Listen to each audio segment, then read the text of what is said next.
Assalamualaikum warahmatullahi wabarakatuh. Video ini saya tujukan khususnya buat warga Sumatera Barat atau yang mengaku sebagai orang Minang.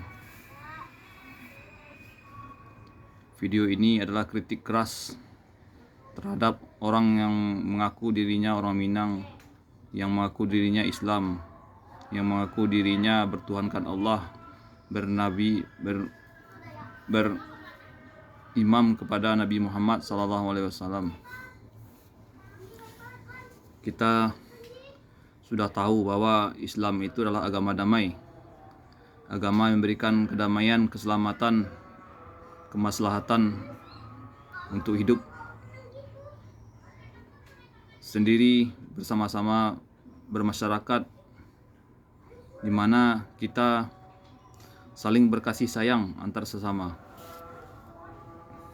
Jadi di sini saya mengajak bahwa pada saat ini adalah saat-saat genting di mana kita hidup di akhir zaman, di mana adat dan norma sudah tidak dipakai lagi gitu.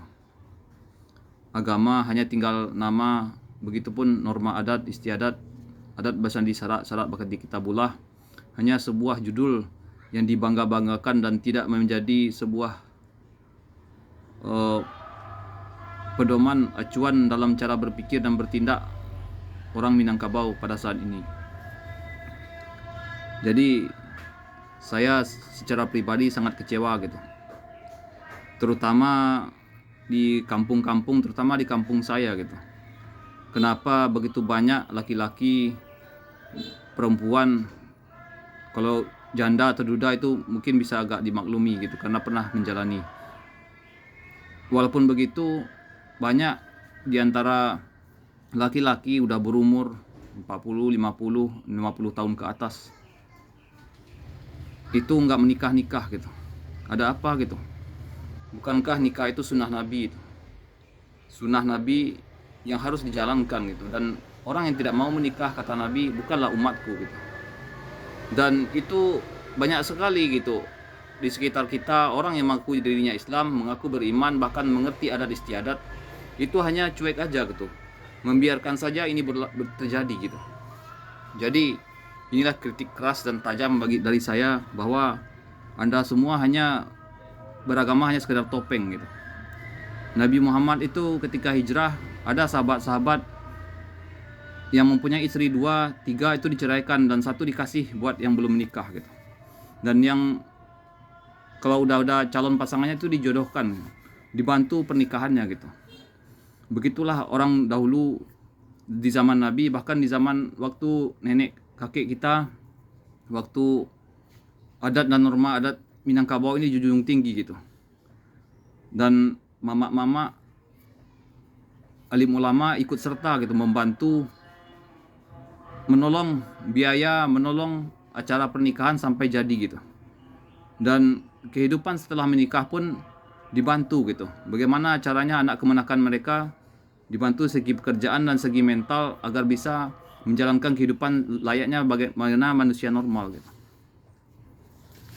Nah, di sini kita bisa lihat bahwa agama sekarang ini hanya buat gaya-gayaan. Begitupun adat istiadat gitu. Saya bangga jadi orang Minang, apalah yang dibanggakan jadi orang Minang. Saya pribadi justru malu sebagai orang Minang gitu. Minangkabau yang kita bangga-banggakan itu hanya sebuah nama yang udah lapuk, yang udah nggak ada gunanya kita bangga-banggakan gitu. Kalau kita hanya berbangga dengan nama atau kelompok atau suku kita, apa bedanya kita sama Yahudi gitu? Yahudi itu bangga dengan kelompok, dengan kebangsaannya gitu. Nah, mudah-mudahan ini adalah salah satu kritik tajam buat kita semua, bahwa kita harus peduli dengan sesama kita gitu. Dan jangan kita hina-hina orang yang belum menikah gitu. Kalau laki-laki kita hina, kita sebut bujang lapuk. Kalau perempuan kita sebut perawan tua gitu. Jangan seperti itu. Bisa jadi dia, orang-orang yang kita hina itu nanti dimuliakan oleh Allah gitu. Dan Anda yang menghina-hina, Anda nanti akan dihinakan oleh Allah gitu. Mungkin Anda sekarang mulia di dunia, di akhirat Anda nanti dihina gitu. Atau di penghujung sisa-sisa umur hidup Anda yang tersisa, Anda tidak diberkahi dan akan menjalani kehidupan yang sempit, sakit-sakitan, dan punya penyakit yang tidak ada kunjung obatnya gitu. Dan berbuat baiklah selama umur kita masih ada ini gitu. Dan ini sangat penting karena ini sesuatu yang sangat fatal gitu. Wajar Sumatera Barat itu kena bencana gitu. Betapa banyak para alim ulama hanya menghujat, menghina para pelaku pendosa, para pezina, sementara dia tidak memberikan solusi gitu. Bagaimana orang melakukan LGBT, bagaimana orang berzina di hotel, di tempat-tempat mesum gitu. Itu malah dikritik gitu. Sementara dia memberikan solusi. Nggak ada satupun umat, nggak satupun ulama di Sumatera Barat yang menyuruh, yang memberikan peluang, memberikan kemudahan untuk warganya untuk bisa menikah gitu. Nah, di sini saya sangat mengkritik secara tajam bagaimana alim ulama itu hanya mencari untung, mencari uang dari agama gitu. Mencari kekayaan, mencari nama baik, mencari popularitas, dan mencari sesuatu yang bersifat dunia gitu. Kalau kata ulama-ulama dulu itu ulama ulama yang cinta dunia. Jadi kita bisa lihat bahwa beragama ini kita buat akhirat, bukan buat gaya-gayaan di dunia. Betul kita mencari kehidupan di dunia ini, tapi bukan dunia yang kita jadi tujuan gitu. Akhiratlah tempat kita kembali, akhiratlah tempat tujuan kita gitu. Jadi beramal itu kita harus dari hati gitu. Jangan hanya mencari sesuatu yang terlihat baik di mata manusia, yang terlihat baik sekarang ini gitu. Karena kita mempunyai tujuan jangka panjang gitu. Nah, tujuan jangka panjang inilah yang nanti akan membawa kebahagiaan hidup bagi kita, kebahagiaan hidup dunia dan akhirat, kebahagiaan hidup hakiki gitu. Kebahagiaan yang sebenar-benarnya kebahagiaan gitu.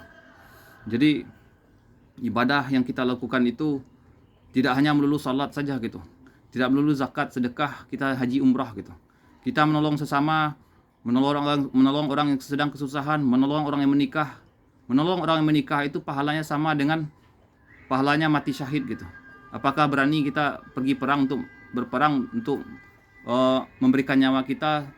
Pasti kita mati gitu. Kemudian kematian kita itu diagungkan oleh Allah sebagai pahala para syuhada. Mungkin kita nggak berani karena kita saat ini sangat cinta pada dunia gitu. Kita nggak berani perang gitu. Nah, kalau kita nggak berani, marilah kita bantu saudara-saudara kita untuk menikah. Dan saudara-saudara kita yang sedang punya hutang, kesempitan hidup, marilah kita bantu gitu. Kita beri dia keringanan kalau dia punya hutang sama kita gitu. Nah, kalau dia berhutang, kita bantu dia bayarkan hutangnya gitu. Jadi inilah agama yang sebenarnya agama gitu. Bukan hanya salat, kita gaya-gayaan pakai baju koko, pakai mukena mahal ke masjid lalu dipandang orang sebagai orang soleh. Itu bukan agama yang saya ketahui gitu. Bahkan Nabi Muhammad sendiri ketika beliau selesai salat, beliau menghadap jamaah, mana jamaah yang sakit, beliau kunjungi, mana jamaah yang meninggal, beliau tolong penyangga jenazahnya sampai ke liang lahat. Mana yang berhutang dibantu bayar hutang, mana yang belum punya pekerjaan dibantu carikan kerjaan, mana yang belum menikah dicariin jodohnya gitu. Begitulah Nabi Muhammad, akhlaknya Rasulullah gitu.